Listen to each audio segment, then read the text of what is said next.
పేరు తీసుకొని తర్వాత గురువులకి మంచి పేరు తేవాలనే ఉద్దేశంతో మమ్మల్ని ఆహ్వానించడం జరిగింది. సార్ని, మమ్మల్ని, మీ హెడ్ మాస్టర్ గారు జయరాం సారు మమ్మల్ని పిలవడం జరిగింది.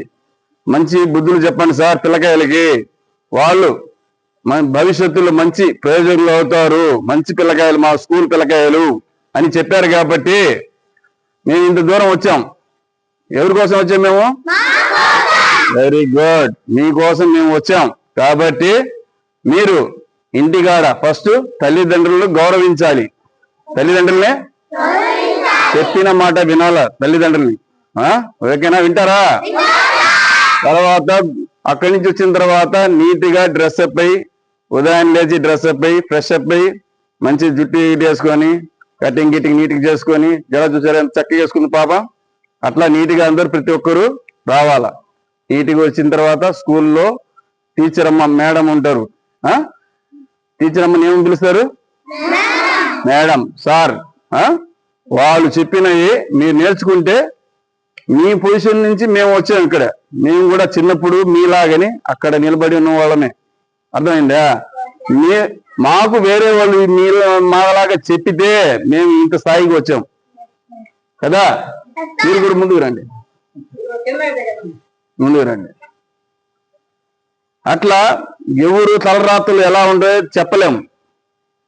చదువుకోవాలా, మంచి చదువు చదువుకోవాలా, తల్లిదండ్రులు ప్రేమించాలా, గురువుని పూజించాలా, సొసైటీ పట్ల అవగాహన రావాలా. ప్రతి ఒక్కరూ సమాజంలో ఇప్పుడున్న సొసైటీలో జరిగే పరిణామాలు మీరు ప్రతిరోజు చూస్తూనే ఉన్నారు. పిల్లలు, ఆడపిల్లలు, ముఖ్యంగా ఆడపిల్లలు భవిష్యత్తు పాడు చేసుకుంటున్నారు. ఎందుకంటే వాడు తెలిసి తెలియని మాయ మాటలు, వేరే వాడు ఎవరు బాబాయ్ చెప్తాడు, అబ్బాయి చెప్తాడు, మామయ్య చెప్తాడు, ఇటువంటి రకరకాలైన వాళ్ళు చెప్తారు. రా చాకలి తెప్పిస్తాం, రా రా స్కూల్లో మా ఇంటికి రా అని పిలుస్తారు. అటువంటి ఎప్పుడు ఎవరు పిలిచినా కూడా వెళ్ళవద్దు. బాబాయ్, అబ్బాయి, మామయ్య ఎవరు పిలిచినా కూడా వెళ్ళవద్దు. ఎందుకంటే ఏదైనా జరగడానికి జరిగితే మీ జీవితాలు పాడవుతాయి, తల్లిదండ్రులు బాధపడతారు, సొసైటీలో అందరూ చెడ్డ పేరు వస్తుంది కదా. ఎవరు పిలిచినా ఎక్కడ చేస్తున్నా కూడా బ్యాక్ టచ్ గుడ్ టచ్ నేర్పించారా సార్ వాళ్ళు? ఎవరు కూడా ఎప్పుడు కూడా ఎవరు కాంప్రమైజ్ కాకూడదు. వేరే వాళ్ళు చెప్పినా కూడా వాళ్ళు చెయ్యి అట్లా దించుకునేటట్టుగా చేయాలి, మీరు మాట్లాడాలా. అట్టేనా?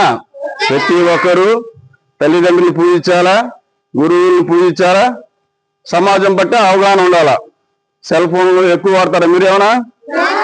సెల్ ఫోన్ మనకి పనికిరావు. ఇప్పుడు మంచి భవిష్యత్తు వచ్చిన తర్వాత మీరందరూ ప్రయోజకులు అవుతారు. ఒక్క ఊరు ఒక గోల్ ఉంటది, ఉంటుందా లేదా? నువ్వేమవుతావు? పెద్ద నాకు చదువుకున్నాక ఏమవుతావు? Very good. వీడు కావే పోలీసు సార్, వేదపాలనకి వస్తాడు. తర్వాత డాక్టర్లు ఎంతమంది చేతులు ఎత్తండి? అబ్బో, చాలా మంది సేవ చేసేవాళ్ళు ఉన్నారు. తర్వాత ఇంజనీర్లు, police, very good very good. Police కూడా మా అమ్మాయి కూడా హైట్ గీట్ ఉంది కదా, పోలీస్ సెలెక్ట్ అవుద్ది అమ్మాయి. Very good, down down. అట్లా ప్రతి ఒక్కటి మనం తెలుసుకోవాలా. ఫస్ట్ మనం పరిశుభ్రతగా ఉండాలా, తల్లిదండ్రులు చెప్పిన మాట వినాలా, గురువుని పూజించాలా, గురువు మాట దాటకుండా పోకూడదు. ఎవరైనా ఎప్పుడైనా ఎవరైనా పిలిచినా ఏమైనా చాక్లెట్ ఇస్తానరా, లేదు మా ఇంటికి రా, నేను అన్నం పెడతారా, నేను స్వీట్ ఇస్తాను రా అని పిలుస్తారు మాయ మాటలు. అట్లా ఎప్పుడు కూడా వెళ్ళకూడదు, తప్పు అది.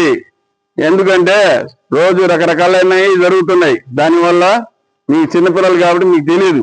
అందుకోసం ప్రతి ఒక్కరు ఎవరైనా పిలిచినా చాక్లెట్ ఇస్తాను, బిస్కెట్ ఇస్తాను, ఎప్పుడు దానికి తావివ్వకుండా దూరంగా ఉండాల. అర్థమైందా?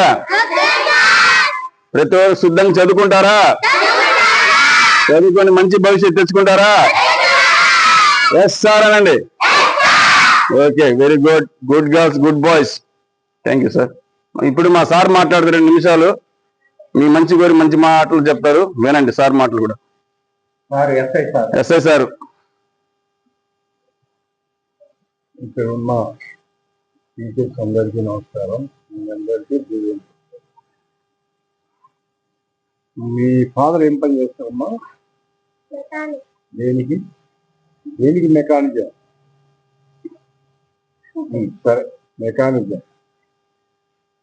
అప్పట్లో ఆయనకు మీ అంత అవకాశం రాలా చదువుకునేదానికి కదా. మీకు ఆయన మెకానిజం చేసి కష్టపడి చదివిస్తున్నాడు. ఎందుకని? మీరు ఉజ్వల భవిష్యత్తు, మంచి భవిష్యత్తులో జ్ఞానము, విజ్ఞానము, సంపద ఇవన్నీ బాగా ఉండాలని, హ్యాపీగా జీవించాలని, ఒక మెకానిక్ లాగా ఉండకూడదని వాళ్ళు మెకానిజం చేస్తూ మీకోసం వాళ్ళు మిమ్మల్ని స్కూల్కి పంపిస్తున్నారు. మీరు ఈ స్కూల్లో టీచర్స్ని చెప్పింది కరెక్ట్గా స్కూల్లో వినాలి. వినేటప్పుడే రావాలా 50% జ్ఞానం. టీచర్ చెప్పింది వింటే సంవత్సరం పొడుగునా కరెక్ట్గా మీరు చదవకపోయినా మినిమం పాస్ అవుతారు. అంటే ఫస్ట్ వినడం అనేది ఇంపార్టెంట్ స్కూల్లో పీరియడ్లో. ఆ తర్వాత మీ తల్లిదండ్రుల ద్వారా సమాజంలో